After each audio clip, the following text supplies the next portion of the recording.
Hello दोस्तों, एक और नए वीडियो में आपका स्वागत है। मैं सुभाष कुमार। सभी साथियों का वीडियो में कमेंट आ रहा था कि सर बताइए कि कितने दिनों पे प्रमोशन होगा अगर हमको वर्कशॉप में जॉब लगी है तो, और उसमें प्रमोशन होगा तो एग्जाम होगा कि नहीं होगा, और उसमें अगर हम UR, EWS, OBC, SC, ST हैं तो उसमें हमको दिक्कत होगा कि नहीं होगा, और इसमें कितने लेवल पे अगर जॉब कर रहे हैं तो हमारा कितना पेमेंट बनेगा, और उसमें प्रमोशन का चांस है कि नहीं, और कितने दिनों पे प्रमोशन होगा वर्कशॉप में, रेलवे में। तो उसके सभी के बारे में फुल डिटेल हम लोग जानने वाले हैं। तो आप लोग हमारे चैनल पे पहली बार आए तो चैनल को लाइक करें, सब्सक्राइब करें और कमेंट करना ना भूलें। आइए इस वीडियो को शुरू करते हैं। जैसा कि रेलवे प्रमोशन वर्कशॉप के अंतर्गत आपका कैसे होगा, 7 पे कमीशन के हिसाब से हम देखेंगे। जैसे ग्रेड पे होता है 1800, 1900, 2000, 2400, 2800, 4200 और 4600 होता है, और भी होता है लेकिन हम इतने तक देखते हैं। तो अगर ग्रेड पे अगर 1800 है, जो ग्रुप डी में भर्ती लेते हैं, तो उनका बेसिक जो होता है, मतलब उसमें जो ग्रेड पे बनता है वो 1800 बनता है। तो 1800 बनता है और उनका लेवल होगा 1 होता है। क्या होता है? लेवल 1 होता है। जैसे जैसे आपका ग्रेड पे बढ़ेगा वैसे वैसे लेवल भी बढ़ते जाता है। ये ना समझिएगा कि हमारा 1 हो गया तो सबसे अच्छा है, नहीं, ये जैसे जैसे नंबर बढ़ेगा वैसे वैसे अच्छा होता है। तो आपका ग्रेड पे 1800 हुआ तो बेसिक आपका कितना बनेगा? 18,000। इस पे प्लस होगा क्या? एचआरए होगा, हाउस रेंट होगा, प्लस टीए होगा। इस तरह से इसमें जोड़ के आपका फुल पेमेंट बनेगा।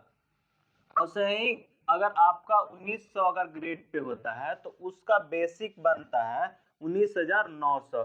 इसमें टेक्नीशियन थर्ड, यानी जो भी अगर रेलवे टेक्नीशियन का भी जो फॉर्म भरे हैं वो अगर टेक्नीशियन थर्ड पे आएंगे तो उनका बेसिक होगा कितना? 19,900। लेकिन ग्रेड पे कोई बोलेगा कितना पे है तो 1900 पे। उनका लेवल कितना होता है? लेवल 2 में होता है।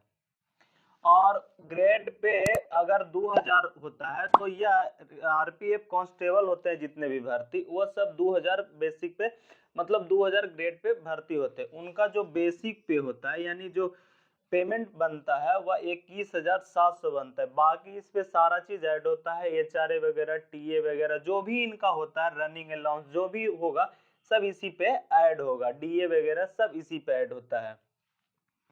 और आप जब ग्रेड पे 2400, तो 2400 पे वह थर्ड आते हैं। कौन आते हैं? टेक्नीशियन, टेक्नीशियन 2 हैं जो 2400 पे होते हैं। इनका लेवल कितना हो जाता है? 4। आप आरपीएफ वालों का कितना होता है? 2000 पे लेवल 3 होता है। और 2800 पे आइएगा तो आपका लेवल कितना हो जाएगा? 5 हो जाएगा। लेवल 5 होगा। इनका बेसिक बनेगा कितना? 29,200।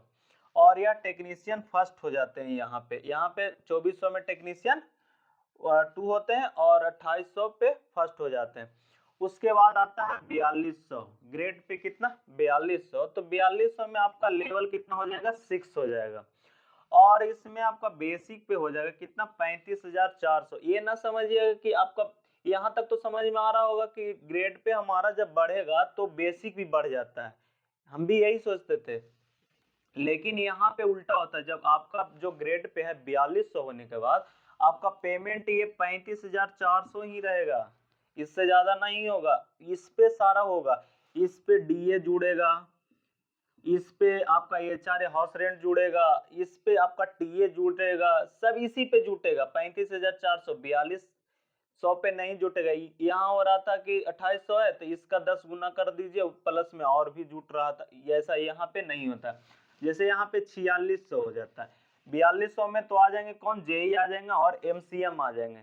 जो टेक्नीशियन फर्स्ट के बाद जो बनते हैं एमसीएम बनते हैं। इसके बारे में आगे डिटेल करेंगे, इस पोस्ट के बारे में। तो 4600 पे कौन आते हैं? एसएससी आते हैं। जो एसएससी होते हैं भर्ती, वह 4600 पे। इनका बेसिक आ जाता है कितना? 44,900 से शुरू होता है, और जेई को कितना? 35,400 से शुरू होता है। अब आइए हम देखते हैं इसमें कि जो रेलवे जॉब है ग्रुप डी से हम टेक्नीशियन, टेक्नीशियन से जेई वगैरह ये सब हम कैसे बनते हैं। अगर हमको कोई एग्जाम नहीं देना है, सिर्फ वर्कशॉप के अंदर रहने के बाद हमको जो प्रमोशन होते रहता है वह कितने दिनों पे होगा और कौन सा एग्जाम देना पड़ेगा कि नहीं देना पड़ेगा, उसके बाद यहाँ ग्रुप डी से हम एसएससी तक देखेंगे। तो आइए देखते हैं। तो आपका जैसे डिपार्टमेंटल हो गया, डिपार्टमेंट हो गया, जैसे मान लिया मैकेनिकल हो गया, बिल्डर हो गया, इलेक्ट्रिकल हो गया, तो आपका डिपार्टमेंट पे वर्कशॉप के अंतर्गत देखा जाएगा कि जो भी, अगर आप मानते हैं कि आप मैकेनिकल हैं तो मैकेनिकल में आपका यहाँ पे अगर 100 सीट खाली है तो अगला जो प्रमोशन होगा इस 100 ही आदमी का प्रमोशन होगा यहाँ पे।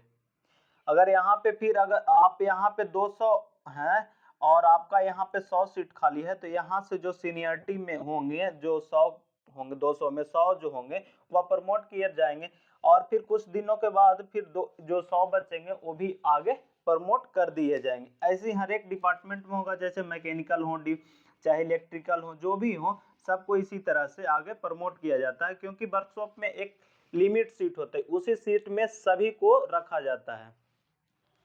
जैसे आप ग्रुप डी में वर्कशॉप में भर्ती हुए हैं तो आपको वहां पे कम से कम 2 साल सर्विस देना होगा। 2 साल, जैसे कि मानते हैं 2024 में सर्विस लिए हैं तो 2024 में सर्विस लिए हैं तो आपको 2026 तक अगर वहां पे सीट आगे टेक्नीशियन थर्ड का खाली है तो आपको यहाँ से थर्ड आपको प्रमोट कर दिए जाओगे। ठीक है, प्रमोट तो कर दिए जाओगे, लेकिन आपको इंटरव्यू के तौर पे, एग्जाम नहीं होता है, इंटरव्यू होता है, जो आपका एसएससी, जो आपका जिस सेक्शन में है उस सेक्शन का एसएससी और एडब्ल्यूएम, जो आपका एडब्ल्यूएम जो भी रहेंगे वह इंटरव्यू लेंगे। अगर उनको लगता है कि हाँ आपको प्रमोट कर दिया जाए, वहां पे अच्छा नंबर लाओगे, जवाब अच्छा दोगे, तो आपको आगे टेक्नीशियन थर्ड में प्रमोट कर दिए जाओगे, यानी प्रमोशन आपका यहाँ पे हो जाएगा। तो यानी 1800 सीधे 1900 पे आप चले जाइएगा। फिर वहां से आप 2 साल की सर्विस करिएगा तो थर्ड से 2 आने में, यानी आप तो ग्रुप डी से थर्ड आ गए, यानी थर्ड से फिर आप 2 साल की सर्विस करिएगा तो आप सर्विस 2 साल पूरा करने के बाद सेम प्रोसेस होगा, एसएससी और एडब्ल्यू में आपको इंटरव्यू लेंगे, जैसे कि मेरा भी इंटरव्यू हुआ था। तो आप जिस काम करते हैं उसी काम के बारे में पूछा जाता है। तो यहाँ से आप सब कुछ सही बता दीजिएगा, अगर वर्कशॉप में तो कोई दिक्कत नहीं होता है ज्यादातर।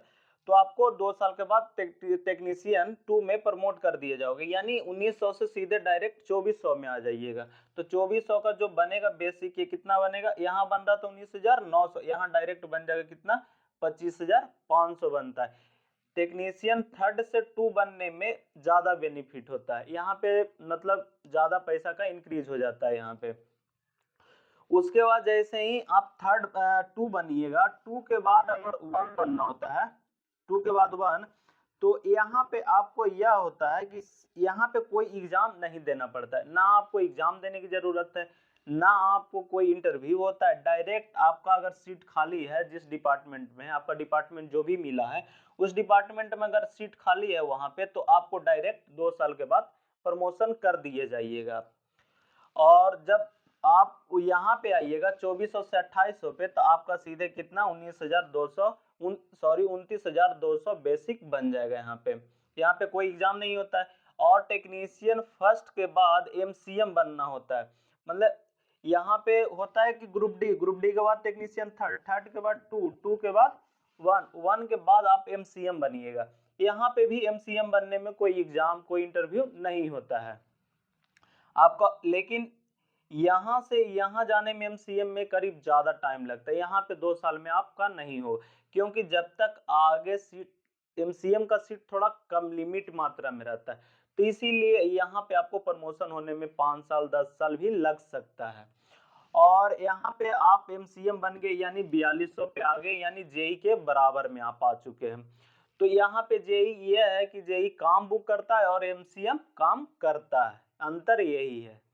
और आप ये देखिए कि एमसीएम से अगर आपको जेई बनना होता है तो आपको मान लिए कि अगर आप टाइम पीरियड पूरा कर लिए, वहां पे सीट खाली हो गया, आपको नंबर आ गया कि हाँ मेरा नंबर आ गया है, तो आपको वहां पे जो आपका नियरेस्ट में एसटीसी होता है, सुपरवाइजर ट्रेनिंग सेंटर, वहां पे आपको जाके रिटन में यानी पेपर पे एग्जाम देना पड़ता है, जो कि ऑब्जेक्टिव होता है। तो आपको रिटन में एग्जाम देना पड़ेगा। अगर एग्जाम आप पास कर लीजिएगा तो उसके बाद आप जेई बन जाइएगा। उसके बाद आपको फिर जेई बनने के बाद अगर आप एसएससी बनते हैं तो वहां पे कोई एग्जाम देने की जरूरत नहीं है, डायरेक्ट आप जेई से एसएससी बन जाइएगा। अगर जो डायरेक्ट आए होंगे जेई पे तो वह हमारे यहाँ तो जितने भी जेई पे आए थे वह डायरेक्ट सब अभी एसएससी बने, ना कोई एग्जाम देने की जरूरत नहीं पड़ी थी उनको। अगर वीडियो पसंद आया होगा तो चैनल को लाइक करिएगा, सब्सक्राइब करिएगा और अपने दोस्तों के साथ शेयर करना ना भूलिएगा। कोई भी इंक्वायरी होगा तो आप कमेंट में जरूर बताइए। जय हिंद दोस्तों।